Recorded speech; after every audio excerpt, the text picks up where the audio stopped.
Ser Podcast. Hoy en ¿Y tú qué miras? Nos vamos de musicales. Vamos a recuperar grandes clásicos que la tele nos acercó con Ariel Roth y con nuestro compañero Iñaki de la Torre. Y más cosas que podréis leer en la crónica sobre el programa en el Huffington Post.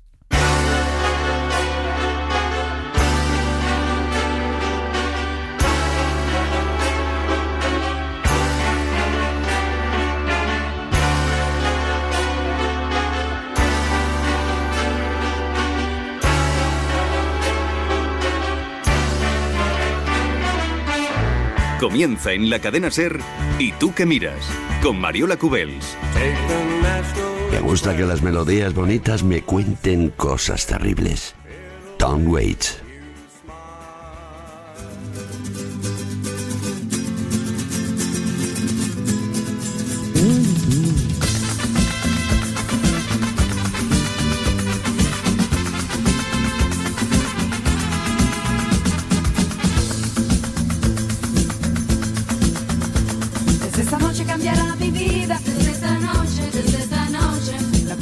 Más abandonada, no quiero serlo. Cuántas lágrimas he derramado, cuántos besos he desperdiciado. Él decía que era culpa mía, que anulaba yo su libertad. Yo le dije, si no estás tú, ¿qué voy a hacer si no estás tú? Y he sabido que es peligroso decir siempre la verdad. Sí, un día te has sentido enamorada, no digas que le quieres, cállalo. Yo le dije, si no estás tú, ¿qué voy a hacer? Bienvenidos a ¿Y tú qué miras? Un fin de semana más. Un tiempo en el que encendías la tele y sonaba la música, en directo, grabada, en playback. Había programas dedicados con descubrimientos permanentes donde los músicos solo tenían que ir y tocar. Pero todo eso se acabó. La música en directo ha desaparecido casi por completo de las cadenas de televisión, de las plataformas. Nadie habla de canciones, ni de notas, ni de composiciones. No oímos a músicos contar su vida musical. ¿Cómo eran aquellos tiempos en los que una canción, un grupo, un solista podía alcanzar la gloria o al menos darse a conocer tras su paso por cualquiera de los programas que los acogía?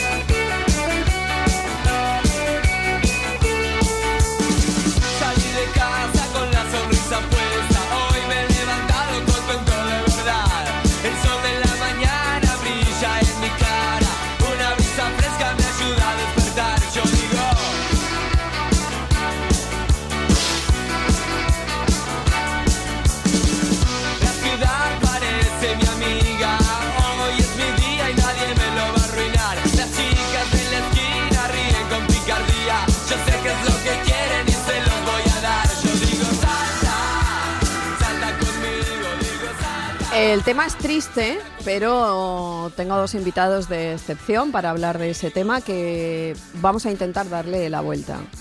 Ariel Roth.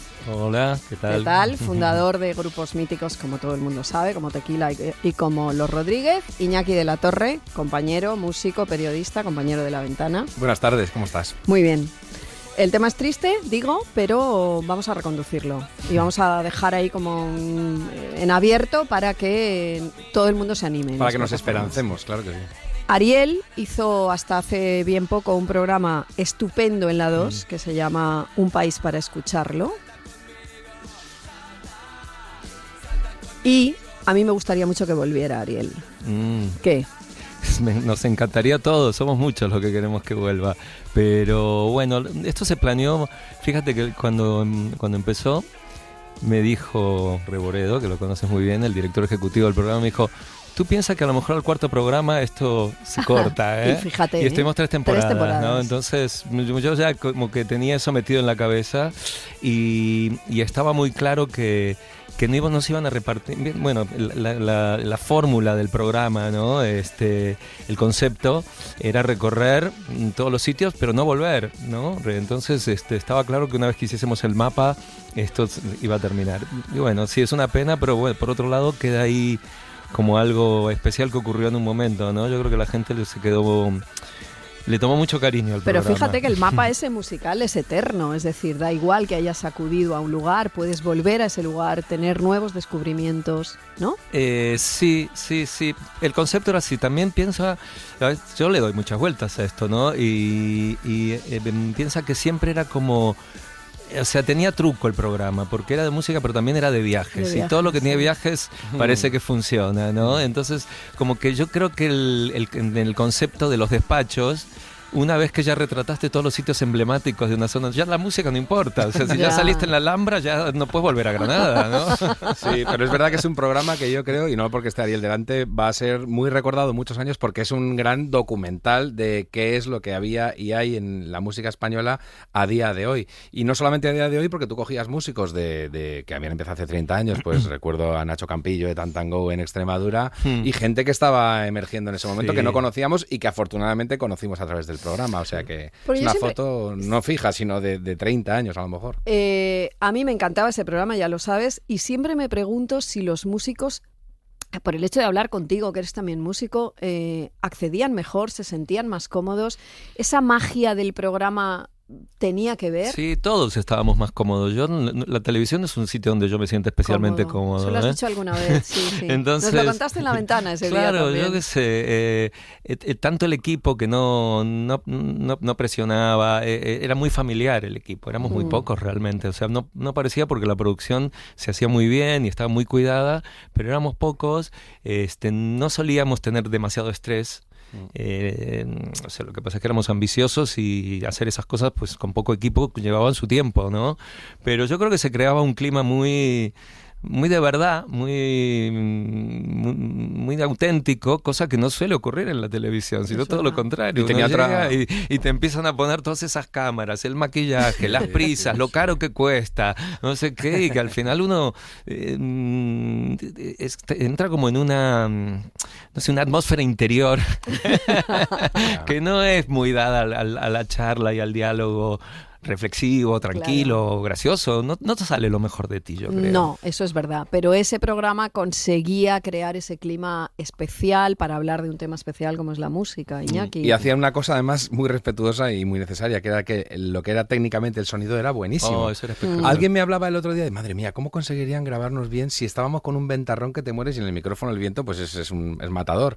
Y realmente era un sonido magnífico, o sea que ole por los técnicos de aquel programa porque el técnico, fíjate. Sí, una cosa increíble. Maravilloso, sí. Bueno, yo decía que hubo otros tiempos y nos vamos a 1980 en el mítico programa Aplauso.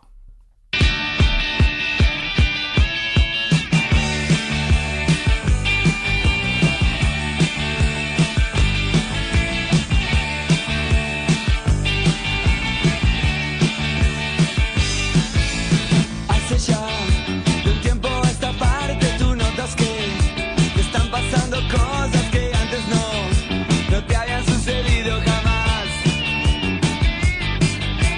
Sabes que te estás haciendo grande y eso está bien, pero algo dentro tuyo es perdido y es difícil de buscar.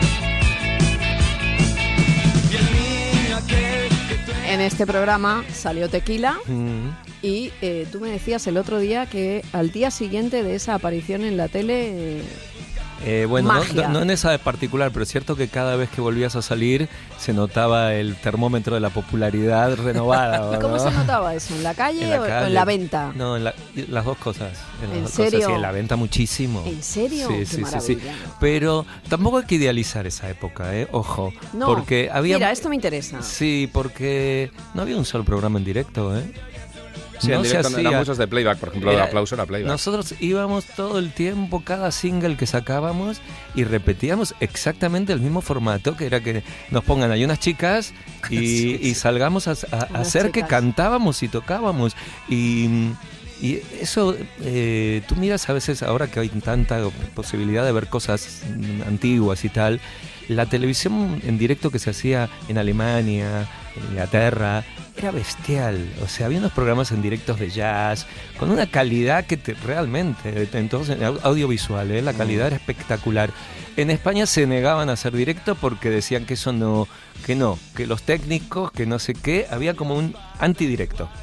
Entonces, bueno, no hay un material, realmente, no hay archivo de cosas en directo de Tequila prácticamente en serio? televisión, porque No. prácticamente todo es playback.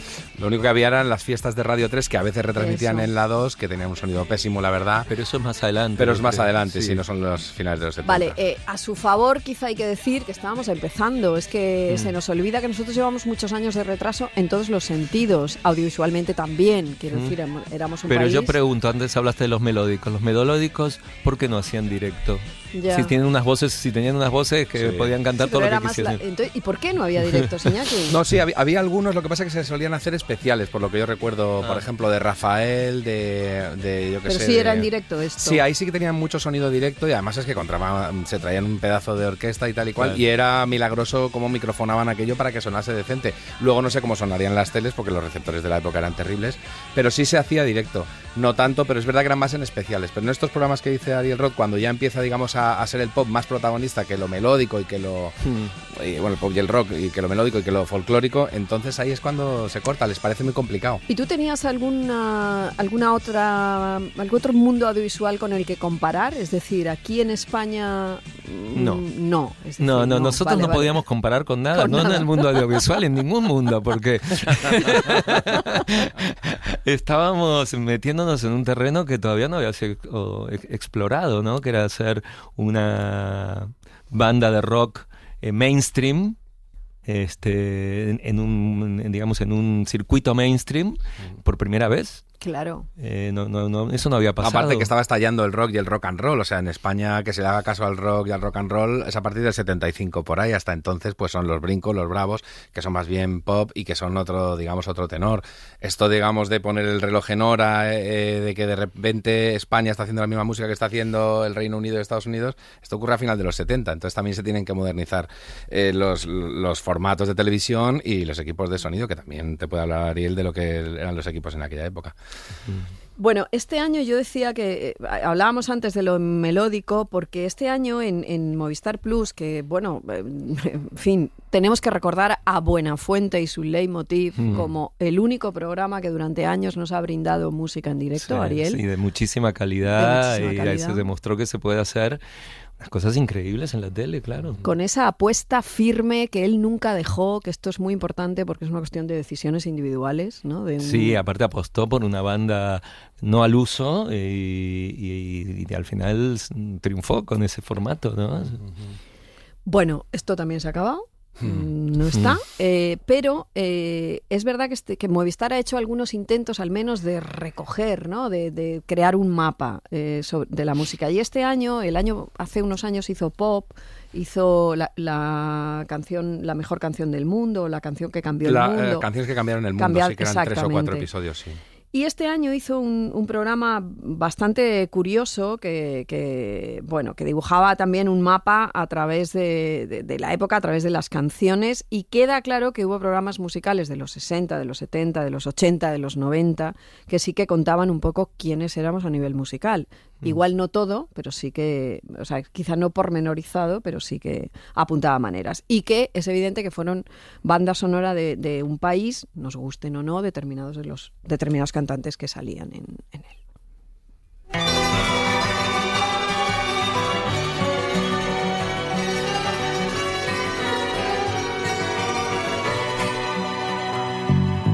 Tiene casi 20 años y ya está cansado de soñar, pero tras la frontera está su hogar, su mundo y su ciudad. Piensa que la alambrada solo es un trozo de metal, algo que nunca puede detener sus ansias de volar. Me decía Ariel al principio que la tierra de la que vengo ha dado muchos melódicos, sí. Algunos mejores que otros, vamos a dejarlo así. Iñaki, me contaste una historia de esta canción que yo no sabía. Ah, Fíjate sí, tú. bueno, esta la intentaron utilizar los regímenes, por cierto, también los regímenes sudamericanos de los 70, como haciendo ver que hablaba de lo malos que eran los comunistas. Pues claro, los regímenes aquellos, como todo el mundo recuerda, eran de ultraderecha.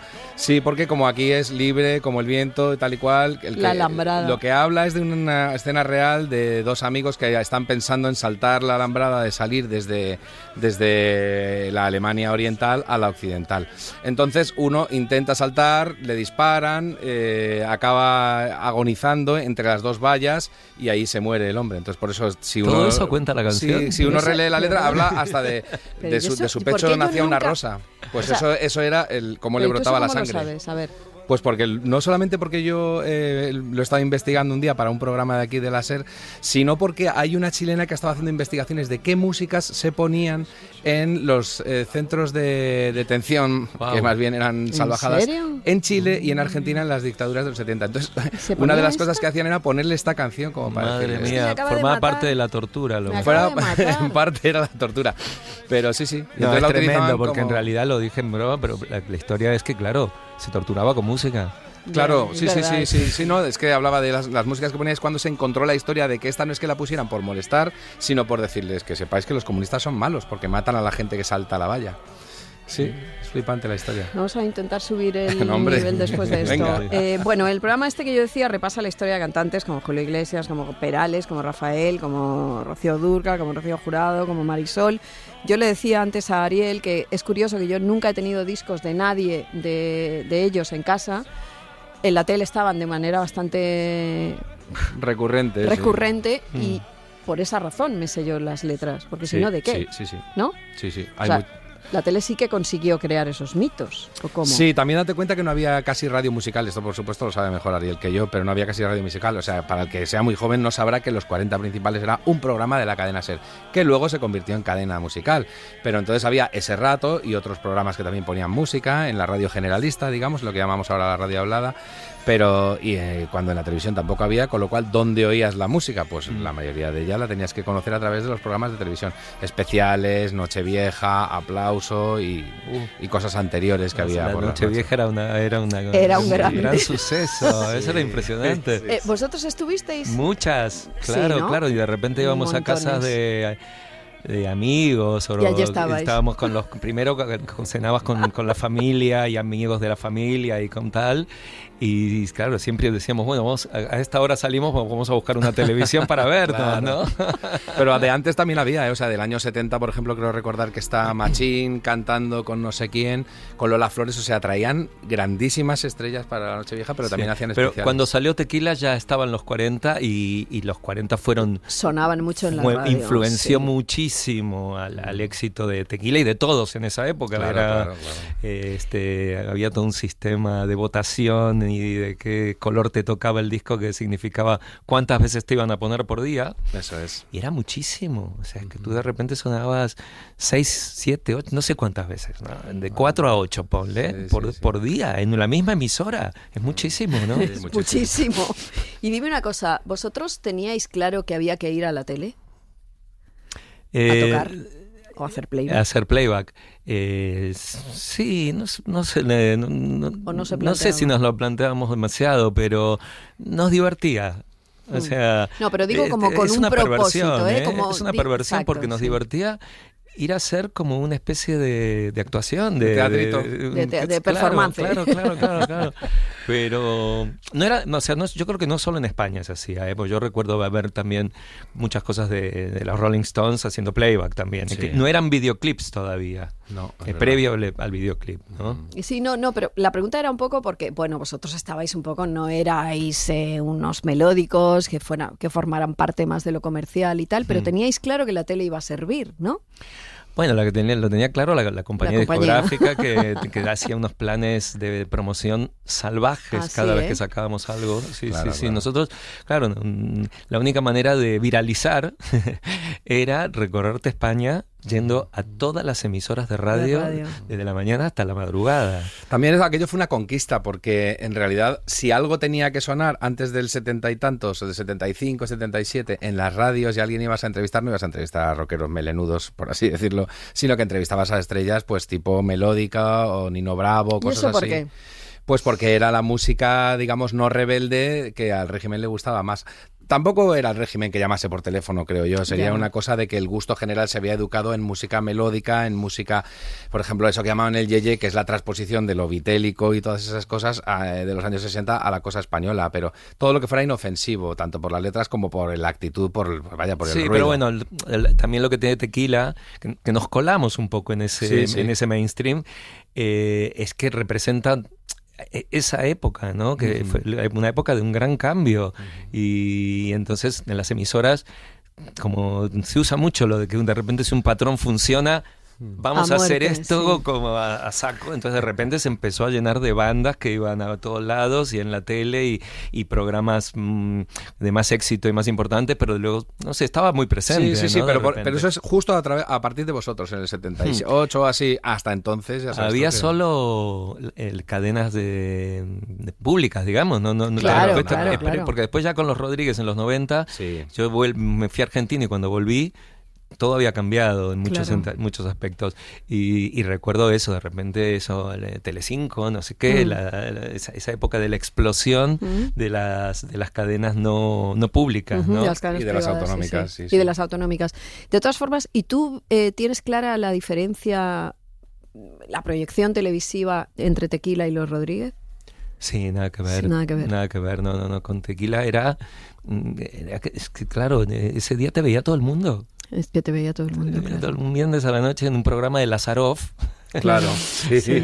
Aquellos zoom locos que Sí, sí. hacía. Es que al día siguiente ibas a hacer la compra, como siempre, y ya te empezaban a decir cosas, ¿no? Es verdad, es verdad. Y con los Rodríguez ya Una no pasó explosión. tanto. Claro. No, estaba mucho más difuminado y ya había más variedad también. Ya había algún programa, Santi Alcanda tenía un programa Sí, en de Telemadrid. música. En Telemadrid. Ya había algunas cosas así como más, no de patrones tan... yo qué sé, tan pop, ¿no? Tan de venir a hacer el paripé de tu canción y que suene el disco. Es que eso era muy fuerte. Era fuerte, sí. Es que eso era muy fuerte, sí. Mira, en este programa que os decía yo de Melódico, repasa algo muy interesante y es que en esos programas se dieron voz de pronto a mujeres con las primeras canciones feministas más o menos incontestables, ¿no? Que eran rompedoras, mujeres como muy, muy poco tópicas, como Janet, como Cecilia, como Maritrini. Y que la música, que esas mujeres, esas supermujeres, hablaran por ellas, ¿no? Y poder enviar un mensaje a los hombres de casa, a sus maridos, a sus novios.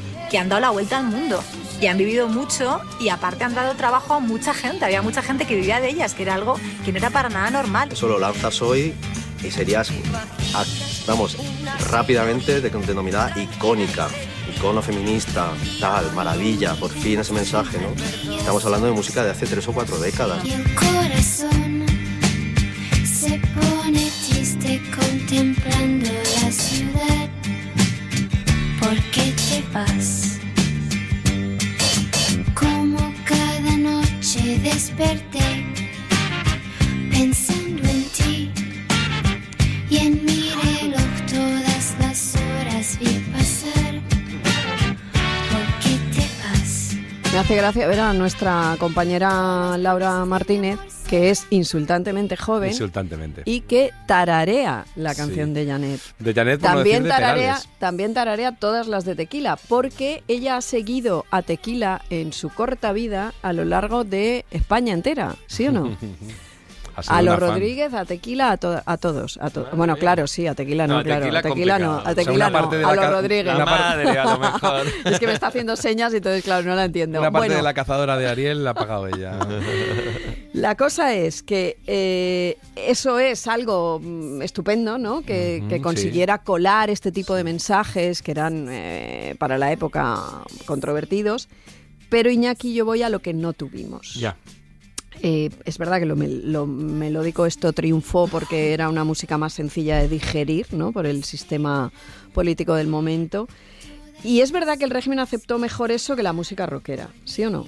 Sí, la música melódica mucho antes, claro. Primero porque era indolora en cuanto a las letras, segundo porque seguía la tradición de cuánto nos queremos todos. Sí, fundamentalmente era porque era indolora musicalmente, no había guitarra eléctrica haciendo el salvaje, no daba tampoco la idea de aquí somos igual que en Londres o que somos igual que en Estados Unidos, y luego que eran, al fin y al cabo, los que habían triunfado de los melódicos, muchos de ellos eran porque, aunque no hubieran, no digo que fueran gente adepta al régimen, pero sí que se habían dejado querer y habían estado durante 30 años en la televisión. Es que también hubo muy poco reciclaje desde que empezó la televisión hasta que luego llegaron los 70 y la libertad. Entonces fueron casi las mismas figuras, se fueron añadiendo unos pocos, a lo mejor Julio Iglesias y tal, pero Rafael, ¿cuántas veces lo hemos visto?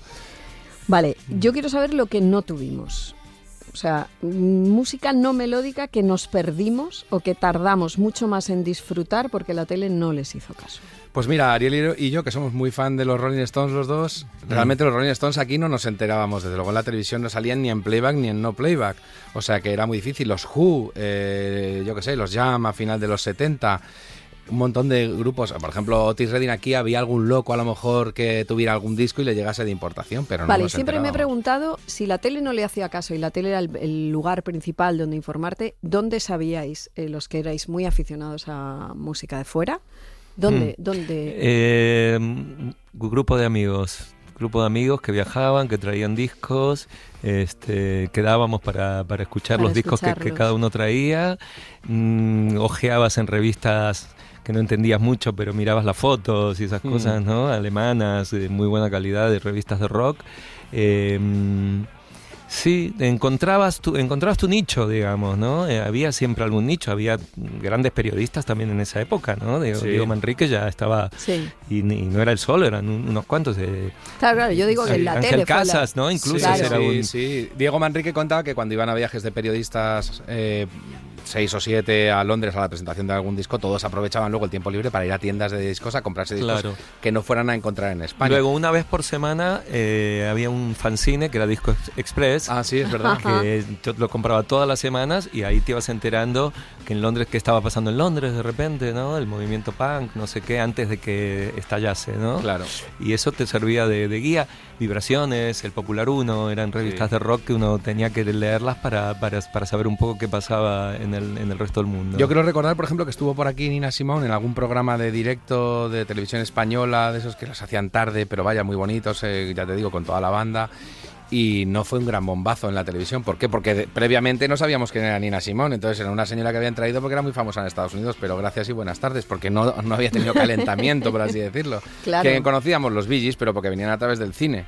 Y luego ya entraron en las listas. Y después enseguida ya empezamos a viajar a Londres. Claro. Que no era muy complicado, digamos, y a traernos ropa y discos y a olfatear un poco qué pasaba por ahí, ¿no? De hecho, uno ve la televisión, las actuaciones de los Brincos, los Bravos, toda esta gente en programas, y incluso los instrumentos son instrumentos atrasados, digamos. Ellos no compraban los instrumentos que los profesionales serio? De Londres. Me encanta. O sea, sí, tú ves instrumentos verdaderamente malos. Hay discos, lo sabe Ariel, porque nada más oírlo te das cuenta que son instrumentos malos. No es que los toquen mal, es que tienen mala calidad, que trastean, distorsionan el amplificador cuando no quieres. O sea, la calidad era baja en todos los eslabones de la industria.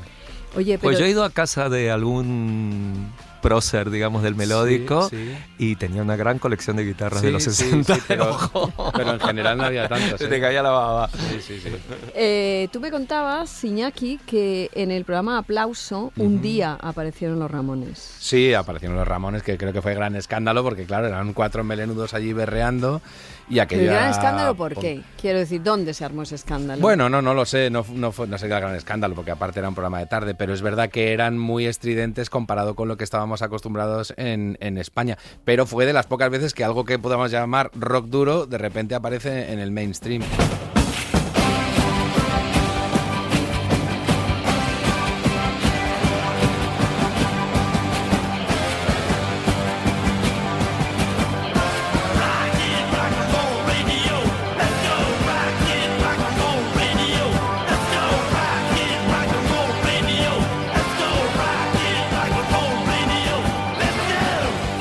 ¿Y tú qué miras? Mariola Cubels.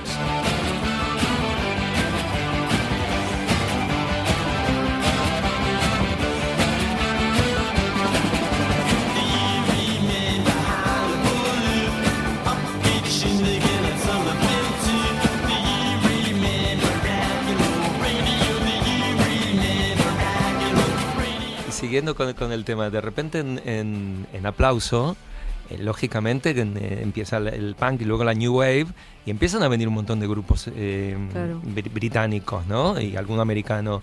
Y entonces también hacer playback. Pero empezamos a aprender cómo hacían los playbacks ellos. Que eran mucho más listos. No hacían que tocaban, armaban como... Claro, o se reían y entonces salían con una guitarra dada vuelta, o se cambiaban los instrumentos, o de repente venía un solo y en vez de hacer el solo... Sí, yo recuerdo alguna... Pero bromeaban con eso. Bromeaban entonces. O hacían algo más artístico. Por ejemplo, recuerdo a Bottom Rats, los de I Don't Like Monday, haciendo como una especie de... como si estuviesen en un barco mirando no intentaban hacerle creer a la gente que estaban tocando. Hacían algo más creativo. ¿Y vosotros los imitasteis? Los mirábamos... Sí, un poco, y de repente venía un solo y Julián se daba vuelta a la guitarra o hacíamos como alguna tontería, ¿no? Pero es muy buena idea eso, darle la vuelta a algo que no está bien. Es que si no tenía mucha gracia. sustancia, ¿no? Que otra cosa que te fijas también a veces en las actuaciones, vosotros seguramente no, porque erais más, digamos, más mirados para eso, pero hay grupos a los que ves que están en Aplauso con la misma guitarra de que el tío que acaba de salir antes y que el que ha salido antes, porque ya lo que hacía Televisión Española es que, bueno, me compro unos cuantos instrumentos y el tío cuando llega a hacer su playback no trae ni la guitarra, que coja de las que tengo aquí y que salga. Sí. Y, bueno, y a veces también incluso los solistas tenían siempre la misma banda. O sea, iban pasando solistas y la banda de atrás era siempre la misma. Y ocurrió otra cosa, ¿te acuerdas? Cuando quisieron, digamos, que mejorar el asunto, dijeron, bueno, vale, vamos a poner todas las pistas excepto la de voz, y te ponían un cartelito arriba que ponía voz en directo. Pero ¿qué pasaba? Que, claro, si el tipo de la batería tocaba de verdad, se le metía por el micrófono de la voz, con lo cual el tío que hacía el playback de la batería no podía golpear la batería. Al final era más complicado que poner unos micrófonos y que toquen la banda. Era peor. Bueno, comentando estos días atrás con Iñaki, repasando esos programas musicales, por supuesto lo folclórico tenía mucha presencia, pero Iñaki, claro, con su buen criterio me decía lo folclórico, pero el género lo lailo. Claro. No Camarón. Bueno, eso estaba heredado, yo creo, de la época de la radio, cuando todavía no había televisión, que era lo que más se oía aquí, pues copla, cosas de flamenco, pero... digamos que es suave en el sentido de que no era cantejondo, porque claro, tú sabes que eso ha tenido muchos años, hasta hace relativamente poco, hasta el año 90 o así, hasta que apareció Camarón o así, no se tenía una consideración por el flamenco que fuese verdaderamente profunda. Al revés, se creía que era la música de gente pobre, que vivía en cuevas y que cantaban una cosa ininteligible e informe, porque es de verdad que es difícil a veces oír el flamenco, y entonces cogían la versión suave que era la folclórica, la copla, que es como una especie de formato pop de algo parecido al flamenco, y ahí sí, pero si no, el flamenco, hasta que realmente se empieza a apreciar y luego ya se empieza a convertir en flamenco pop, todo eso con Ketama, tarda muchísimo, ¿no? Y ahí descubrimos, en uno de esos programas, descubrimos a Peret, que luego fue a Eurovisión. Sí.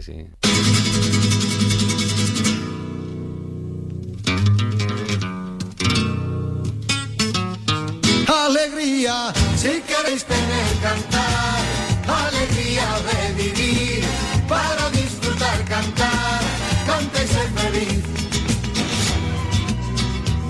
Si la canción que yo canto no te llena de alegría, por más cosas que te diga, no sirve de nada. Claro, Peret era, pues eso, la rumba catalana. Una cosa era la copla, por supuesto, que era muy formal. La rumba catalana era pues ya como convertir en pop todo aquello.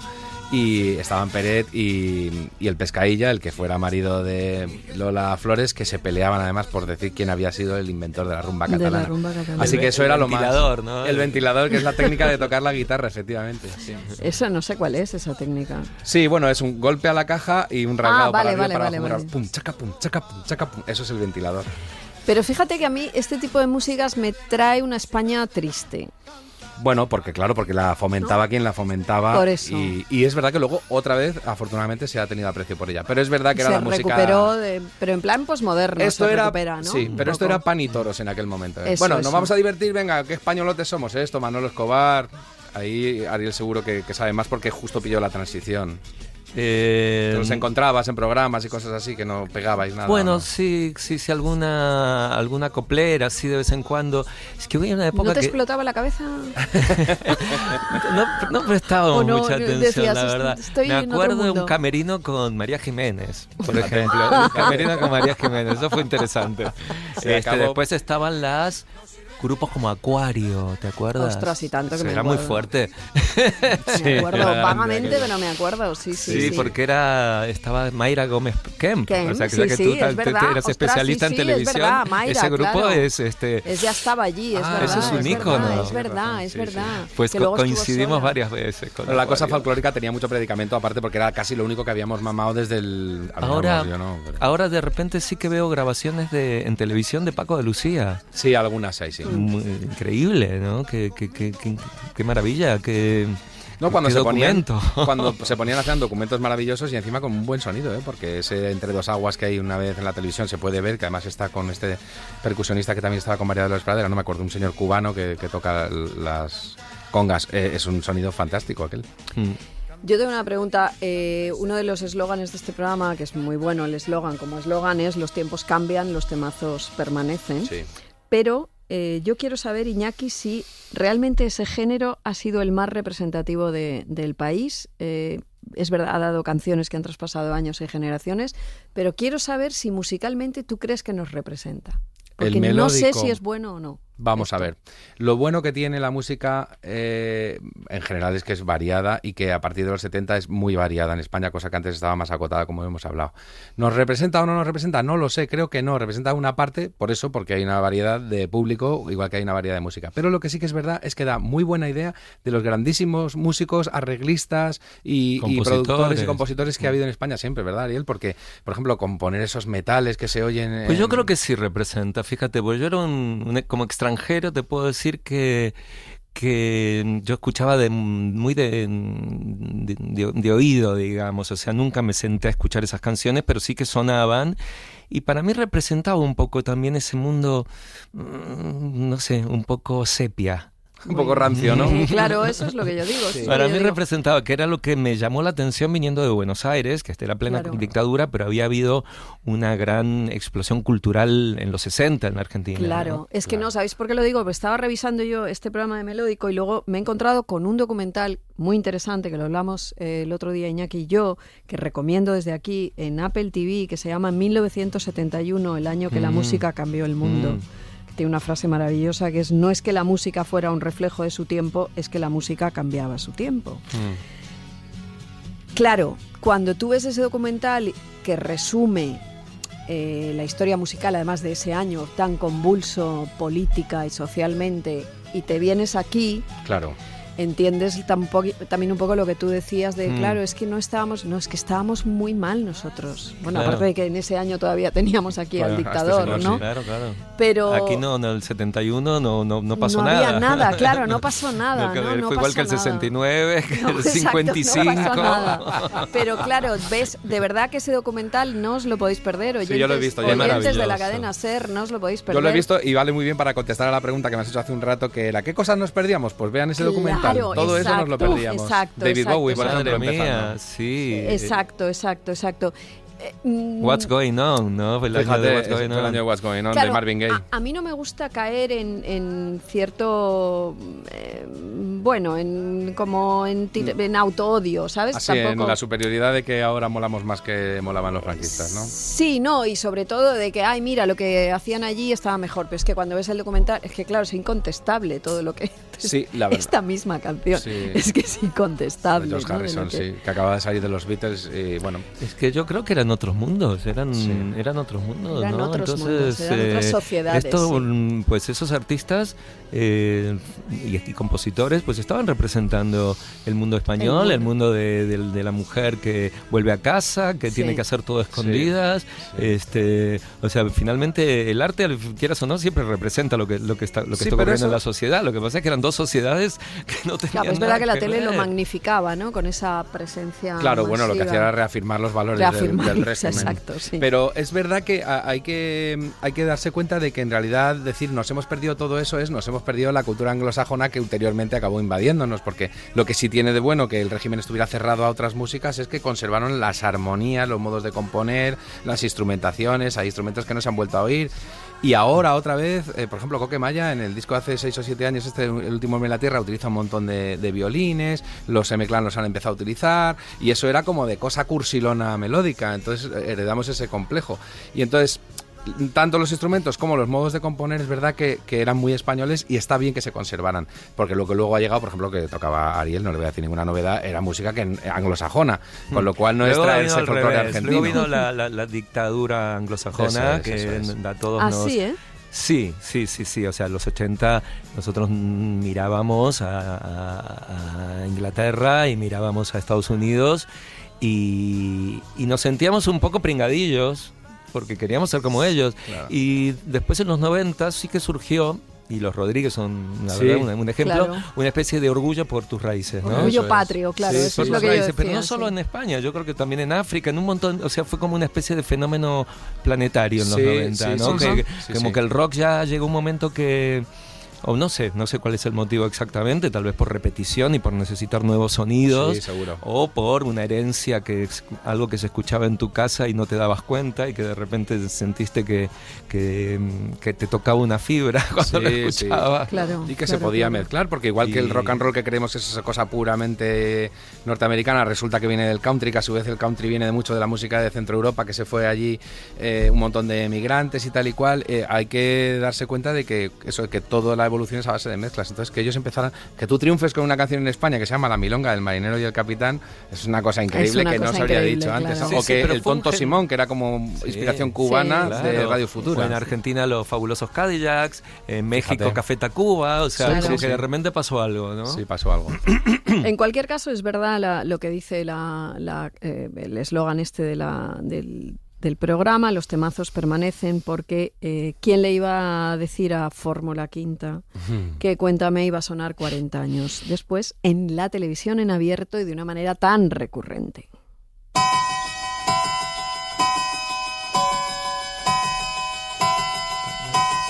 Cuéntame cómo te ha ido en tu viajar por ese mundo de amor. Volverás, dije aquel día. Bueno, por esa sintonía han pasado grandes. Sí, bueno. Grandes, grandes, pequeños, pero grandes también. Sí, porque también ha pasado Pitingo, también te lo voy a decir. Pero ha pasado Miguel Ríos también.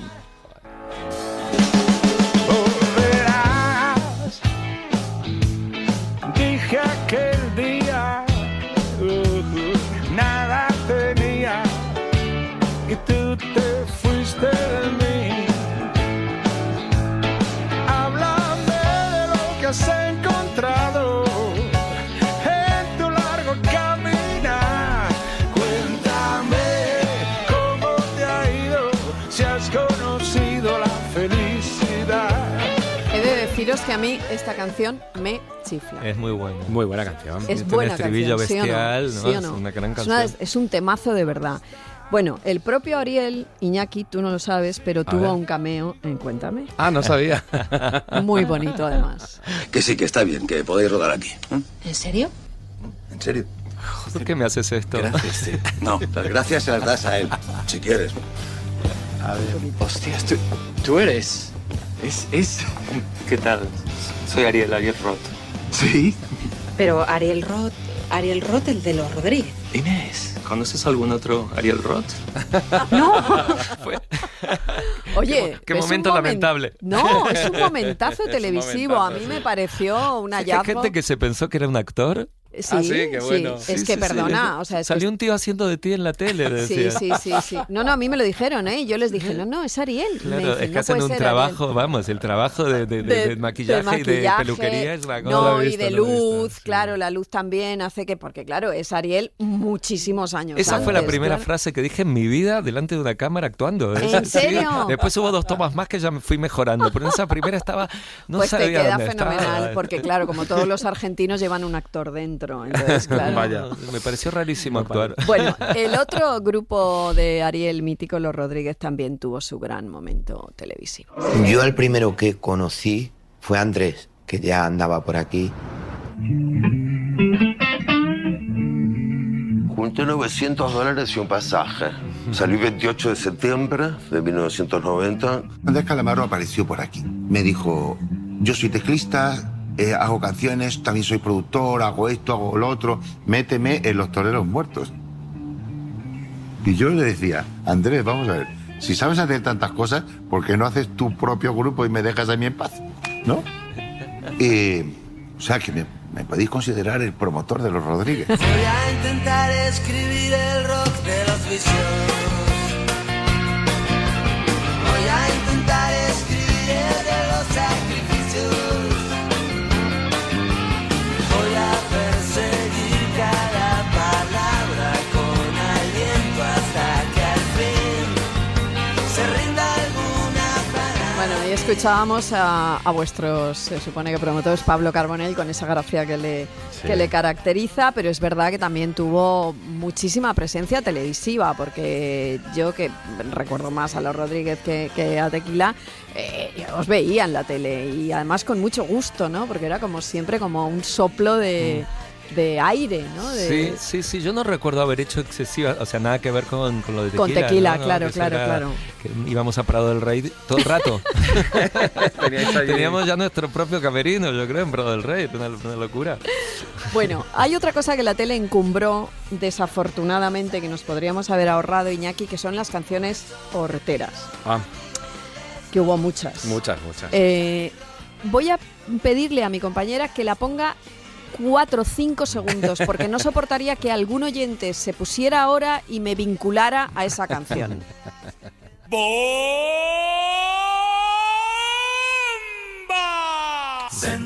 Nos la llevamos, sí, muy bien.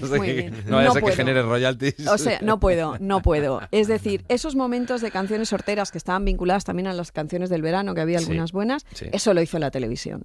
Sí, eso era un... ¿Por qué, Iñaki? No, bueno, porque eran canciones aparte que muchas veces llevaban baile incluido, que era una de las partes de los éxitos, aunque esto lo habían aprendido en los años 50 con el rock and roll, pero si llevas, como este señor que llevaba una vestimenta terrible y llevas un baile, como también hacía, por ejemplo, Georgie Dan, pues claro, era mucho más televisivo que radiofónico. Radiofónico no aguantabas 3 minutos cantando ese horror ni loco, vamos. También hay que decir que canciones del verano hubo de todo, pero hubo alguna mítica con uno de mis grupos favoritos, que fue esta.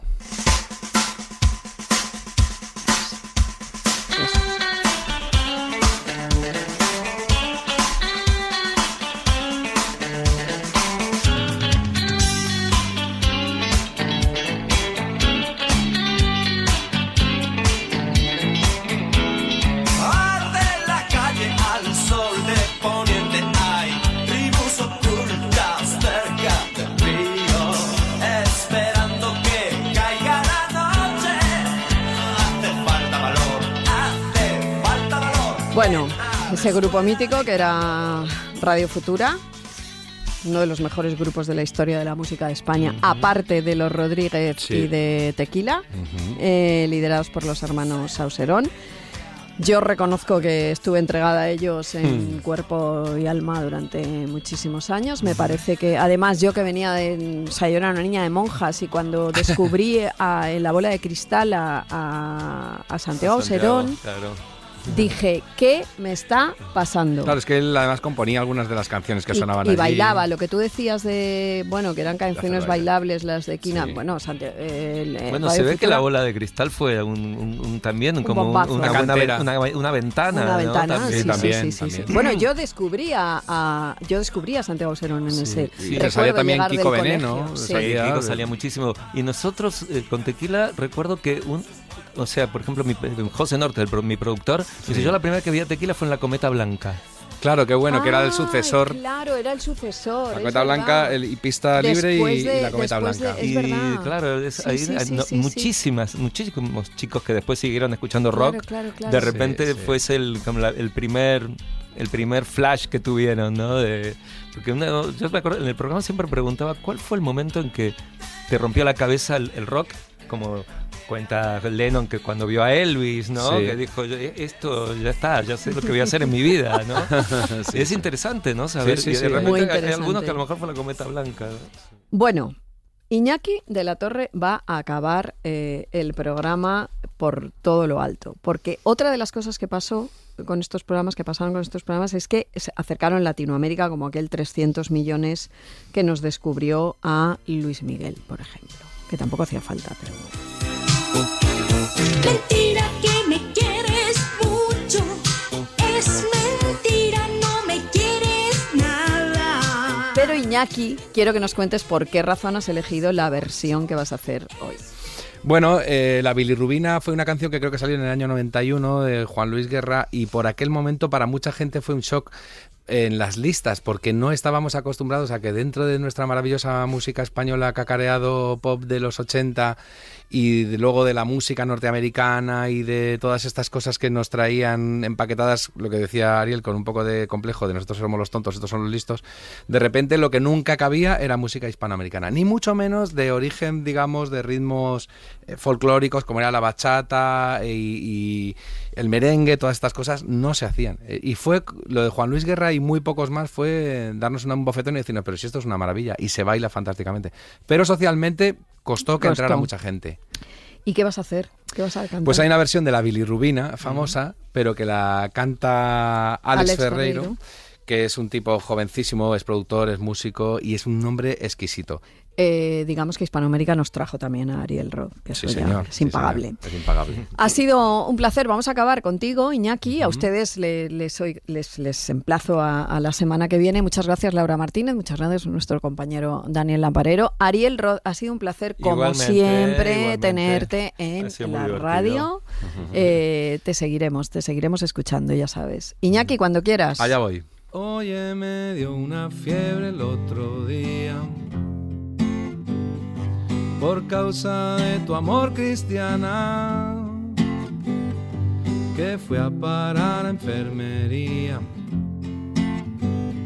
sin yo tener seguro de cama y me inyectaron suero de colores y me sacaron la radiografía y me diagnosticaron mal de amores al ver mi corazón como latía. Oye, y me trastearon hasta el alma con rayos X cirugía. Y es que la ciencia no funciona, solo tus besos, vida mía. Ay, negra, mira, búscate un catéter e inyéctame tu amor como insulina y dame vitaminas de cariño que me ha subido la bilirrubina. Me sube la bilirrubina cuando te miro y no me miras y no lo quita la aspirina. Es un amor que contamina. Oye, me sube la bilirrubina cuando te miro y no me miras y no lo quita la aspirina, no. Es un amor que contamina.